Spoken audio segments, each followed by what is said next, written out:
Minsan dumarating po sa pagkakataon nagbibilang ka ng araw. Pero yung pong pagbibilang mo, parang wala pa ring assurance. Halimbawa, from Asia to Europe, dadaan po na Suez Canal, parati pong may tinatawag na pirate zone. Halos araw-araw may umaatake. Experience ko yung malayo sa pamilya ko, ilang buwan na hindi makauwi. Tapos sasabihin ko po, uy baka kaya nagdala ka ng bulaklak, hindi ka na uuwi ha? Hindi naman po masyado namin pinagdidiyan na yung it's always a last meeting. Pero pag nagkasama po kami, parang ganito, I make it assure po na very memorable po yung pagsasama naming pamilya. Parati ko pong pinapaalala sa kanya na mahal ko siya.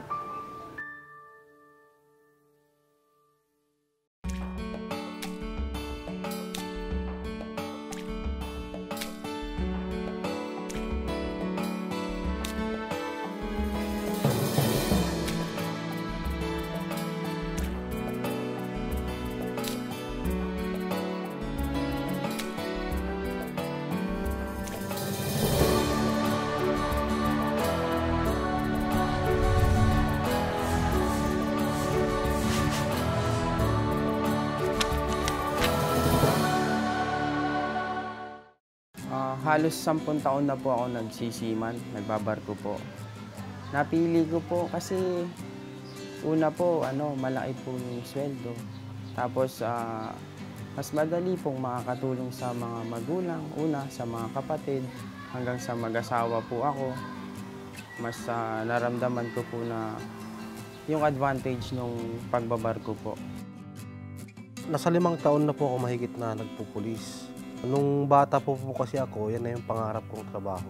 Bilang isang pulis, trabaho po namin ay ipatupad ang mga batas. Yun po kasing nagbabarko, sa totoo lang po, lahat ng pera papasok. Hindi po kami bumibili ng sabon, hindi mo kailangan maligo araw-araw, mga ganun po ito. Hindi po kailangan bago parati yung damit. Minsan kahit hindi po plansyahin, ganyan. So, pati haircut po, yun pong mga bagay na yun. So, lahat ng pera po sa sweldo, ipon, tsaka padala lang po. Yun pong iba, pinambibili ng pasalubong, pero hindi naman po ganun kalaki. Electrical engineer po ako sa barko, so electrician din po. Ang priority ko po, yung mga reefer containers, una, yung refrigeration sa mga equipments ng barko. Tapos, kung may problema rin sa makina, ganyan. Parang all around din po, yung jack of all trades, sabi nila. Ako po ay naka-assign ngayon sa Special Action Force bilang PIO ng SAF. Bilang PIO, ako yung tagapagsalita ng SAF pagdating sa mga informasyon na kailangan namang malaman ng publiko, sa mga ginagawa ng SAF, mga operation activity namin, inform yung public regarding sa mga accomplishments, activities ng SAF. Ang SAF po kasi is isa siyang National Support Unit. Unlike ng mga ibang territorial police units, nakafocus lang po sila sa isang station o kaya district. Kaya po ng mga nakikita nyo sa kagaya ng mga HPG, Highway Patrol Group, diyan lang po sila sa patrol nila, sa beat nila, yun lang po yun. Sa amin po kasi kami, nationwide po kasi kami. Yun po yung trabaho ng SAF. Pag may mga high-risk areas, doon kami dinedeploy. Actually, nasa na kami, Luzon, Visayas, Mindanao yung deployment ng SAF. For example po, may terrorist activities na nangyayari. Gaya po nung 2013, yung Zamboanga Siege. Yun po yun. Yun yung na-deploy yung mga tropa namin ng Special Action Force sa Zamboanga City. Half soldier kasi yung half police yung SAF. Ang kontrata ko po, 5 months. Pwede pong maging 6 months, pwede pong maging 4 months. Tapos ang bakasyon ko po, mga 2 months, minsan 3 months. Usually, umaabot po minsan 3 buwan, hindi ako nakaka-uwi. Ganun po yung tagal. Minsan naman po, nung nasa field pa ako, minsan 2 months o 1 month hindi ako makaka-uwi. Naranasan ko pong ma-deploy na sa malayo. Nasa mga 3 taon din, mahigit ako na-deploy sa malayong lugar. 2010, 2011 hanggang ngayon po, Mga last month ng 2013, December, nasa field pa po ako. So, experience ko yung yung malayo sa pamilya ko. Ilang buwan na hindi makauwi. Homesick, opo. Madalas po, lalo pagka gabi na. Kasi sa kabina po, mag-isa lang ako doon. Tapos sobrang tahimik po. Lalo na pagka alam mo may problema na hindi ka makatulong kasi malayo ka. Minsan, hindi rin po parating nakakatawag pagka may problema yung internet o kaya may problema yung telepono sa barko. Tsaka hindi rin po ganun kamura, kaya pag tumawag po, halimbawa via satellite po kasi yung mga telepono doon, malaki po yung binabayaran. Personally, ako po, ganun. So, pag na-homesick po ako, may mga pictures po ako ng pamilya ko, tinitignan ko po, ganyan. Tapos iniisip ko na lang na, kumbaga sandali lang naman po. Tsaka awat tulong po ng Diyos, nananalangin po ako na sana huwag niyang pababayaan yung mag-iina ko. 16 years na ko na po siyang kakilala. Nagsimula po kami. Maliit pa po ang anak ko, nagbabarko na siya. 10 years na siya sa kumpanya niya na pinagtatrabahuhan. Tapos simula po ng biyayaan kami ng anak, yun na po talaga yung trabaho niya. Actually, nung nanganak po yung misis ko, wala po ako sa bahay. So, yung binan ko lang, tsaka yung mga bayaw ko, hipag ko, ang nagdala sa kanya sa ospital. Nung time na yon na nanganak siya is nag-undergo kami ng training, commando training. So, mahirap yung ganun kasi malayo ka sa pamilya. Tapos may mga ganong instances pa na emergency hindi ka makakaano sa pamilya mo kasi inauuna yung serbisyo. 5 taon na po kami mag-asawa ng mister ko. Pag wala po yung mister ko, inaalagaan ko po mabuti yung anak ko. Pag po wala siya, sinasabi ko na darating naman din po agad kaya sa loob niya hahanapin. Tapos sa pangangailangan po sa daddy niya, ako na lang po minsan yung nagbibigay sa kanya. Ang panganay ko po, 9 na taon, lalaki po, si Kurt. Yung pong pangalawa ko, si Chamik, 4 years old po, babae. Awa na yung Diyos po. Nataon po na yung bakasyon ko, pinanganak po sila. So kahit pa paano po, nakatulong naman po ako kay misis na sa panganganak niya, nandito po ako. Una, syempre po, normal lang po na malungkot. Pagka ganong namimiss ko sila, tapos yung pag-iisip ko na alam ko, aalis na naman ako. Halimbawa po ngayon, sa Huwebes, aalis na po ako. Siyempre, nakakalungkot din po isipin. Pero sabi ko nga po, awat tulong ng Diyos. Alam ko naman po na hindi sila mapapabayaan. Iniingatan po sila ng Panginoon. Kaya okay na rin po. Para sa kanila rin naman po itong pag-alis ko. Lagi ko po sinasabi sa kanila yun.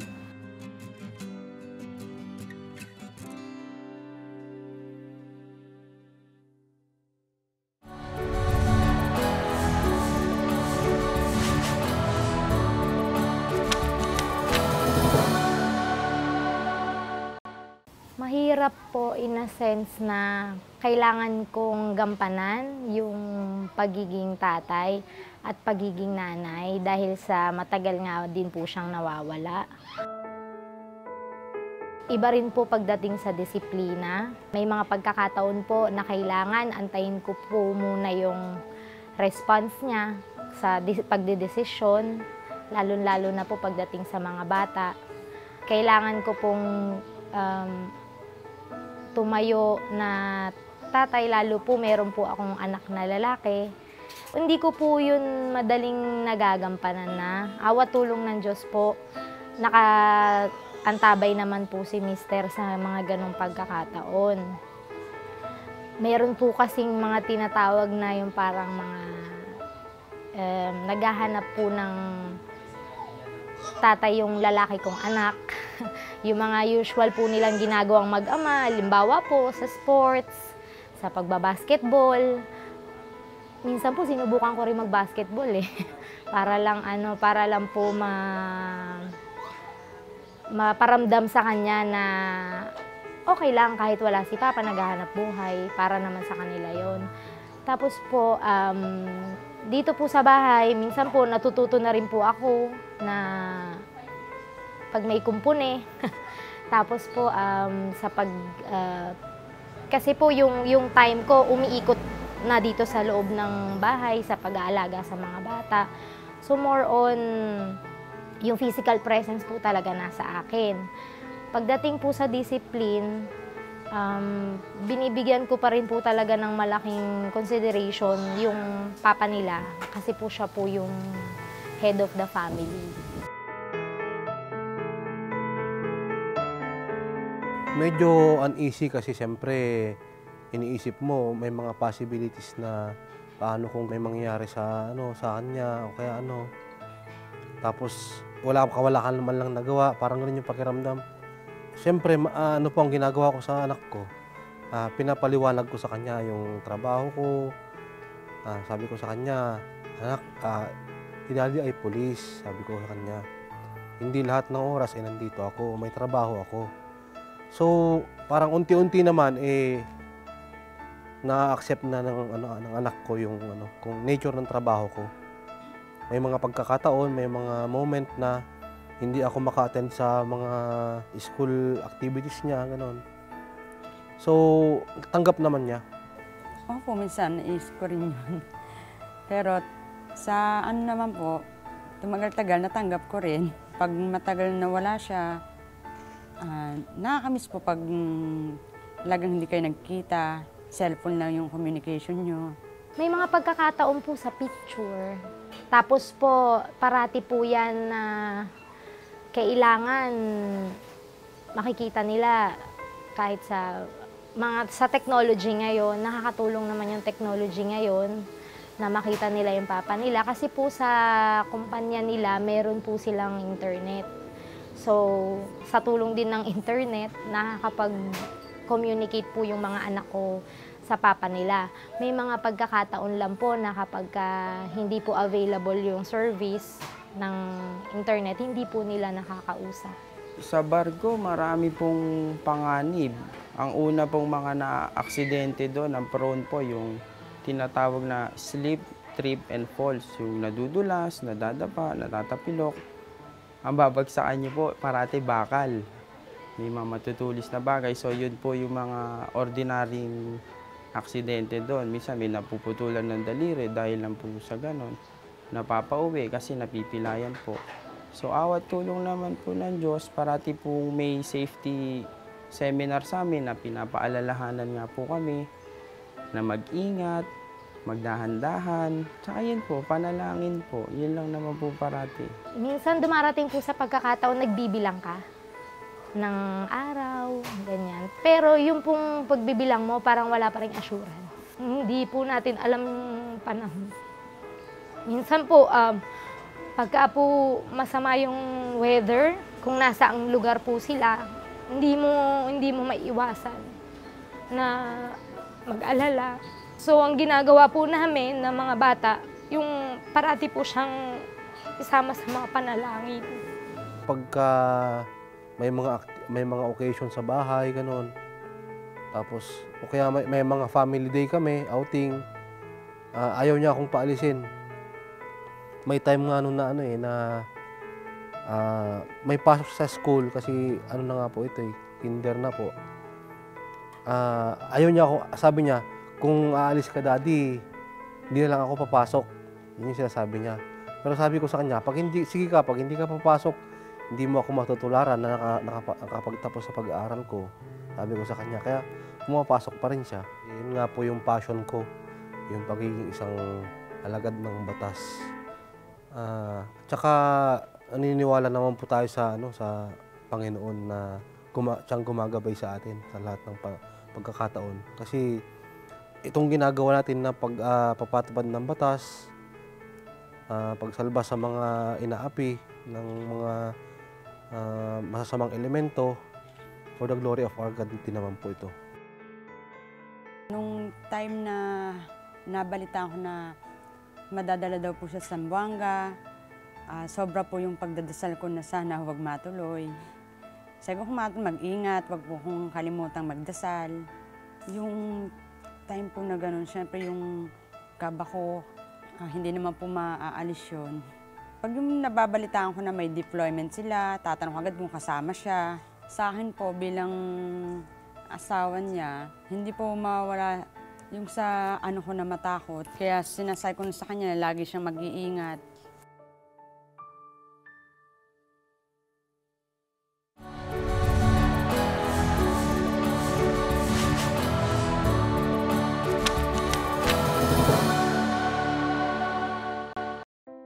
Container vessel po yung mga sinasakyan kong barko. Worldwide po yung biyahe niya. So minsan po kapag napapadaan po ng, halimbawa from Asia to Europe, dadaan po na Suez Canal, parati pong may tinatawag na pirate zone. Nung kasagsagan po ng mga pirata, mas nakakatakot po. Mababasa niyo po sa balita, halos araw-araw may umaatake. Parang once a week may na successful na atake sila. Tuwing dadaan po kami doon, lahat po ng tao, kahit po hindi nila oras magtrabaho, hindi po nila oras yung gwardya, parang hindi po mapanatag na makatulog man lang, ganyan. May panahon po na gano'n. Kaya, yun nga po, panalangin lang po na sana maingatan po kami. Sa trabaho po kasi niya, pagka po nasa pirate zone, siya lang po yung may permiso na lumabas. Kasi po yung trabaho po niya nasa labas po. So after po niyang i-check yung trabaho niya sa labas ng akomodasyon, iraradyo niya po na papasok na siya sa loob ng barko. Kasi po sinasara po yung buong barko pag nasa pirate zone sila. So ako pag naisip ko na yung mga oras na nasa labas siya, parang naisip ko, dalian mo magtrabaho, pumasok ka na sa akomodasyon. So parang yung feeling na kahit alam mo may nagbabantay dagat na, nandun pa rin yung pakiramdam na sana makaalis na sila doon. Dumating sa time na umuwi po siya, hindi nagsasabi, ganyan. Magugulat na lang siya. Minsan may dalang bulaklak. Tapos sasabihin ko po, uy, baka kaya nagdala ka ng bulaklak, hindi ka na uuwi ha. Ang isa sa mga hindi ko makalimutan na pangyayari, may mga time nung nag-ooperate kami. Nung nasa field pa ako. Tapos positive yung operation namin, may mga nakuha kaming ganito. So iniisip ko, paano kaya kung may ganitong nangyari na na nagkaputukan, gano'n. Ano kaya kung tamaan ako, gano'n. So yun yung iniisip ko noon nung mga time na nag-ooperate kami. Sa awa ng Diyos, hindi naman nangyari. Dumating po yung panahon na yun, na tinanong po nila talaga ako. Kahit po yung bunso ko, tinatanong ako kung bakit malayo yung work mo, Papa? Sabi niya gano'n. So pinapaliwanag naman po namin mag-asawa na ito sa profesyong ganito, may mga dapat tayong tiisin. Pero kung iisipin po namin talaga, pinapaliwanag po namin sa mga bata, mas marami pong tinitiis yung iba. Yung iba minsan hindi ko makain. Sabi ko, kayo, lagi kayo may pagkain. Yung iba minsan walang laruan. Kayo, sabi ko, lagi may laruan. Yung bunso po ang talagang unti-unting namulat sa trabaho ng papa nila. Kasi po, nung nag-start po kaming humiwalay sa pamilya, yung bunso po yung nakaranas na talagang nagsarili kami, wala pong extended family, na pag nalulungkot na andyan agad ang lolo at ang lola. So, yung bunso po parati yung, ay, 3 na lang tayo dito sa bahay. Siya po yung vocal na, ay, 3 na lang ulit tayo. Si kuya, ako, tapos si mama. Totoo po yun. Yung pag-alis nyo, parang andun yung pag-iisip na baka hindi ka na makabalik eh. Sa aeroplano pa lang po. Sasakay ka, papunta ng bansa kung saan ka sasakay ng barko. Andun po yung, yung pag-aalala na baka po huli na to, ganyan. Kaya lagi nga po kaming nananalangin tsaka nagpapasalamat sa bawat araw na iniingatan po kami ng Diyos. Siyempre po, yung bago pa po kami mag-asawa, in-explain ko naman po sa kanya kung ano yung nature ng trabaho ko. Hindi man niya siguro agad-agad natanggap yung trabaho ko Pero sa haba ng panahon na pagsasama na namin, unti-unti niyang naintindihan kung ano yung trabaho ko. Na ganoon nga, risky yung life ng bilang isang pulis. So, unti-unti niya natanggap yung nature ng trabaho ko. Yung baby po namin, pag nagtatanong, Mami, ba't hindi umuwi si Daddy? Sinasabi ko po sa kanya, naka-duty. Tapos, laging tinatanong, kailan uuwi? Ikaw, uwi yan next week. Okay naman po sa kanya, naiintindihan naman po niya. Nasanay na rin po kasi yung baby namin na minsan wala siya. Time po na nanganak ako, wala siya. Hindi po mawala sa akin yung pagkainis. Pero ang sa akin naman po, naiintindihan ko kasi yung sa trabaho niya. Tapos inisip ko na lang na nandyan lang siya sa tabi ko. Kasi tumatawag naman po siya nung time na yun eh. Siyempre naman po, sa trabaho namin bilang alagad ng batas, sabi nga nila minsan, yung isang paa mo nasa hukay na. Pero yung every time po na bago ako aalis, lagi ko namang pinapaalala sa kanila na ganito talaga ang trabaho ko. Sabi ko, may awa naman ang Diyos, hindi naman tayo siguro basta pababayaan sa na manaig yung kasamaan at masaktan tayo. Madalas ko pong naiisip na tigil na kung pwede po. Yung pagbabarko, lalo na po ngayon, yung mga bata lumalaki na. Kaya lang po, dahil marami pa pong kompromiso, una. Saka pangalawa po, sa tingin ko po, mas nakakatulong po ako pag nagbabarko po ako. Sabi ko, kahit sa ganitong paraan na lang, makatulong tayo. Sabi ko naman sa kanila, kaya kailangan nila magtiis. Halimbawa po na ganyan, na magkakahiwalay na naman kami, siyempre hindi po maalis yung kaba. Kaya ang ginagawa ko po, habang magkasama kami, pinupunan ko ng pagmamahal yung sa aming pamilya, lumalabas kami, nagsisimba. Tapos pag nasa bahay siya, ang ginagawa ko yung memorable na hindi niya makakalimutan. Na hanggang sa pag-alis niya, maaalala niya po. Ang dagat po, ang kalamidad po, hindi naman natin panghahawakan. So anytime yan na merong hindi inaasahang mangyari sa barko, kailangan handa. Pero lagi ko rin sinasabi, you can never be ready. Nandun pa rin po yung tiwala ko sa Diyos na iingatan niya po yung mister ko, yung tatay ng mga anak ko. Sa akin po, katulad po ng asawa ng isang sundalo o pulis, masasabi ko po, tinanggap po natin yung trabaho niya. Kung mahal po ng asawa natin, yung trabaho niya, kailangan din po nating mahalin. Hindi naman po masyado namin pinagdidiyan na yung it's always a last meeting. Pero pag nagkasama po kami, parang ganito, I make it assure po na very memorable po yung pagsasama namin, pamilya.